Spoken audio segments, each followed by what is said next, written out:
اللہ اکبر اللہ اکبر۔ رمضان کی سب سے بڑی تیاری کیا ہے کہ اپنے دلوں کو صاف کر لو پہلے سے، کہ جس دل میں نفرت ہو، بغض ہو، کسی کے لیے غصہ ہو، کسی کے لیے کیا کیا جذبے ہوں، دل صاف کرنا۔ ہمارے گھروں میں روزانہ جھاڑو ہوتا ہے، یہاں مدرسے میں روزانہ صفائی ہوتی کہ نہیں ہوتی؟ کیونکہ دنیا کی اصل گندگی ہے تو جھاڑو ہاتھ سے نہیں چھوٹ سکتا۔ حرم شریف میں دیکھا کیسے چاروں طرف خدام پھر رہے ہوتے ہیں برش لے کر، تو دل پہ غبار ایسے آتا ہے جیسے صحن میں غبار آتا ہے، دل پہ گندگی ایسے آتی ہے جیسے صحن میں آتی ہے۔ تو ہم نے نظام بنایا ہوا ہے، لوگ وہ کر رہے ہیں، وہ روزانہ جھاڑو دیتے ہیں۔ تمہارا دل ایک آنگن ہے، ایک صحن ہے، اس میں بغض، نفرت، حسد، پتہ نہیں کیا کیا گندگیاں آئیں گی اور آتی رہیں گی۔ بچوں ایک کام کرو، جھاڑو پکڑ لو، صاف کرو۔ یا اللہ معاملہ تجھ سے کرنا ہے، لوگوں سے نہیں۔ کسی نے برا کہا، کسی نے غیبت کی، کسی نے گالی دی، کسی نے دھکا دیا، کسی نے حق مارا، کسی نے کچھ کیا، یا اللہ تیرے سپرد میں نے اپنے دل کو سب سے صاف کیا، میں نے اپنے دل کو سب سے صاف کیا۔ یہ اتنی بڑی عبادت ہے کہ بڑے بڑے نفلوں والے، تہجد والے، حج عمرے روزے والے تمہیں نہیں پکڑ سکیں، کیونکہ اس کا کرنے والا دنیا میں کوئی نہیں۔ نفل پڑھنے والے تو بے شمار ہیں، عمرے کرنے والے بے شمار ہیں، علماء بے شمار ہیں، حاجی بے شمار ہیں، سخاوت کرنے والے بے شمار ہیں، لیکن اس ٹکڑے کو صاف کرنے والا لاکھوں میں ایک بھی نہیں۔ مشکل کام ہے، آپ یہ سیکھ لیں، صاف کرو، صاف کرو، صاف کرو۔ یہ رمضان کی سب سے بڑی تیاری اور علم کو حاصل کرنے کی سب سے بڑی چابی ہے کہ اپنے دل کو کھلا کر لو۔ کوئی چیز خالی ہوگی تو کچھ آئے گا۔ جس دل میں بغض بھرا ہو، نفرت بھری ہو، حسد بھرا ہو، کینہ بھرا ہو، اس میں خاک آئے گا، اس میں تو علم کی ایک کرن بھی نہیں آئے گی۔ زبان سے چاہے جتنے مرضی موتی بکھیرے، دل اس کا اندھا ہوگا۔ لا تعمى الابصار ولكن تعمى القلوب التي في الصدور۔ یہ آنکھوں سے اندھے نہیں، دل سے اندھے ہیں۔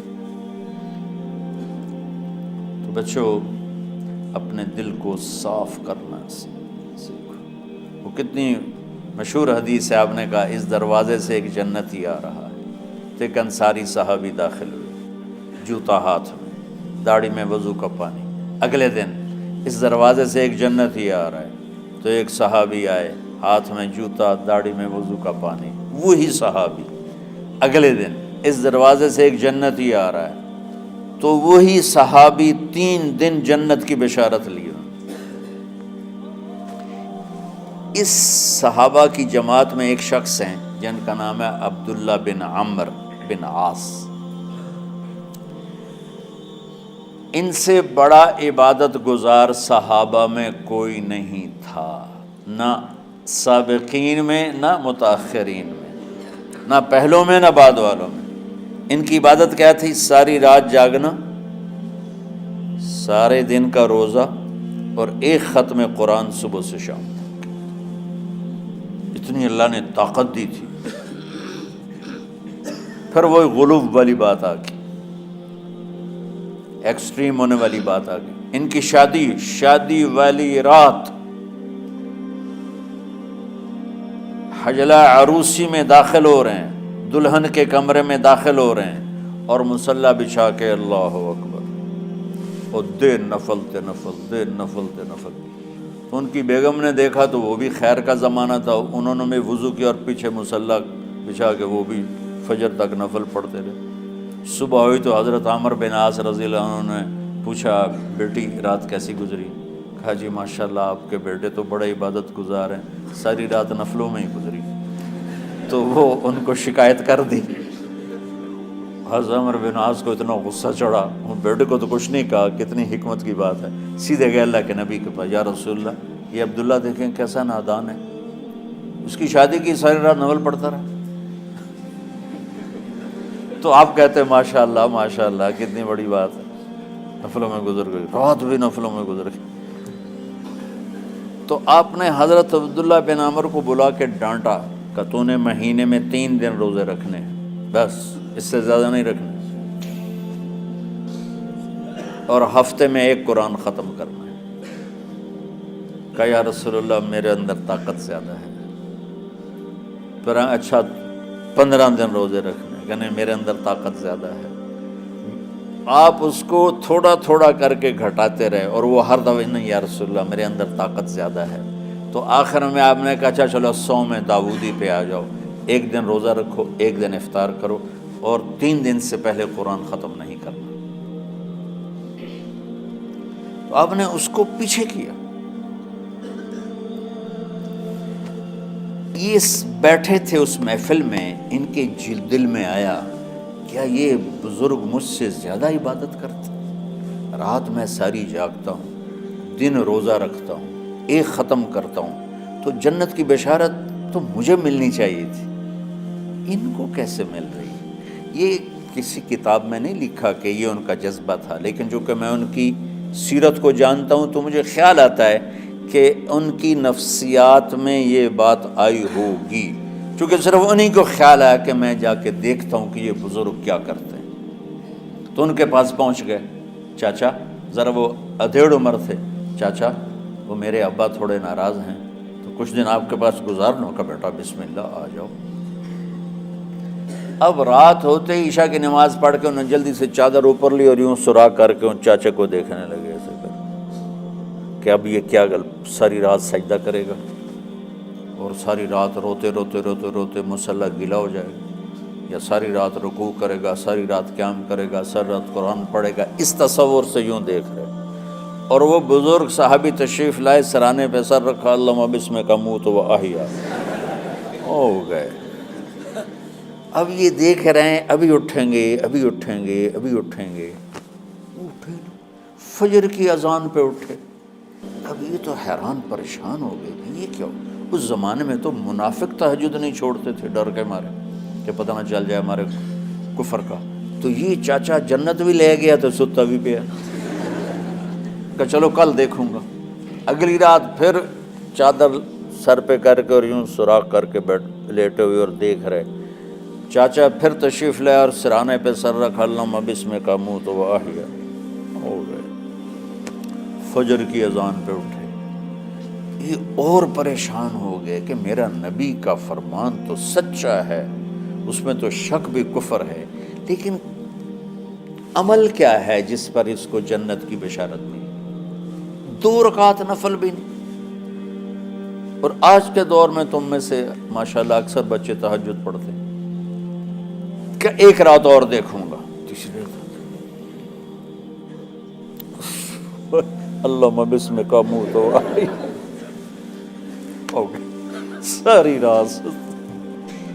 تو تیسری رات پھٹ پڑے عبداللہ بن عمر، کہنے لگے چاچا میری ابا سے کوئی لڑائی نہیں تھی، 3 دن میں تیرے بارے میں سنتا رہا، جنتی جنتی جنتی.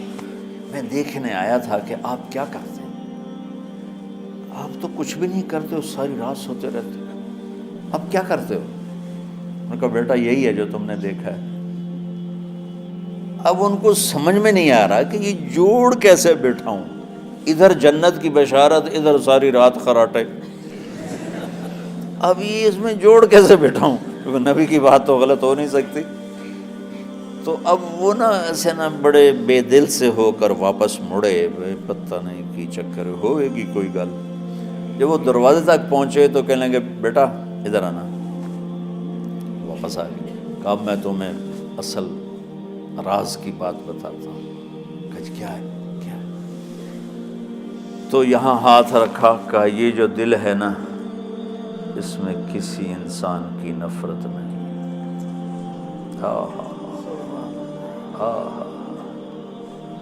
اور جب اللہ کسی کو رزق دیتا ہے، عزت دیتا ہے، مجھے کبھی حسد نہیں ہوا، مجھے خوشی ہوتی. تو عبداللہ بن عمر نے کہنا تھا ہاں یہ بات ہے، نہیں، ان کا ہاذا ہوا، اچھل کے کہنے لگے ہاذا ہوا، ہاں ہاں ہاں ہاں یہی ہے یہی ہے یہی ہے۔ پھر کہنے کہ چاچا پر یہ میرے بس کا نہیں ہے، کون کرے گا یہ؟ اتنے بڑے آدمی ہو کر کہہ رہے ہیں کہ یہ میرے بس کا نہیں۔ تو بچوں، دنیا میں جنتی بننا ہے اور علم اللہ سے لینا ہے تو اسے صاف کر دو، سب کی نفرت سے۔ سب، اس نے مجھے یہ کیوں کہا، اس نے مجھے یوں کیوں دیکھا، اس نے میرے بارے میں یوں کیوں کہا، اس نے میرے بارے میں یہ کیوں لکھا۔ جس کی تعریف ہوتی میری کتنی برائی ہوتی، صرف تعریف تو نہیں ہوتی، بھرا پڑا سوشل میڈیا مجھے گالیاں دیں۔ اللہ کے فضل سے میرے دل میں ایک ذرے کے برابر کبھی کوئی منفی جذبہ نہیں آیا، آئے تو میں دھو کے صاف کر دیتا ہوں۔ یا اللہ میں نے اپنے دل کو صاف کیا، میرا معاملہ تیرے ساتھ ہے، کسی کے ساتھ۔ یہی آپ رمضان کی سب سے بڑی تیاری، علم کے حاصل کرنے کا سب سے بڑا ہتھیار آپ کو یہ نہیں ہے کہ تمہیں کتابیں یاد ہو جائیں، تمہیں اشعار یاد ہو جائیں۔ تو ساری امت سے کہتا ہوں رمضان کا استقبال کرو، دلوں کو صاف کر کے، نفرتوں کو مٹا کے، مذہبی نفرت، دنیاوی نفرت، رشتوں کی نفرت، بول چال کی نفرت، سیاست کی نفرت، لین دین کی نفرت، ان سب سے اپنے دل کو صاف کرو تاکہ رمضان میں اللہ نے علم اتارا، اللہ تعالیٰ آپ کو علم عطا فرمائے، اور باقی لوگ جو عام دنیا میں زندگی گزار رہے ہیں ان کے دلوں میں اللہ رمضان کا نور اتارے اور اپنے اور ہدایت کا نور اتارے۔ یہ سب سے بڑی تیاری ہے اس کی۔ اور کسی سے گلہ ہے، غصہ ہے، ناراضگی ہے، کسی سے بولتے نہیں ہو، ابھی سے شعبان آ چکا ہے، آپ شعبان سے رمضان کی تیاری شروع فرما دیتے تھے۔ تو اس کی تیاری کیا ہے؟ وہ دلوں کو صاف کرو، معاف کرو، معافی مانگو، تمہارا قصور نہیں پھر بھی معافی مانگ لو، دلوں کو صاف کرو، اور اللہ سے سخاوت مانگو کہ اللہ کو سخی بھی پسند ہے اور صاف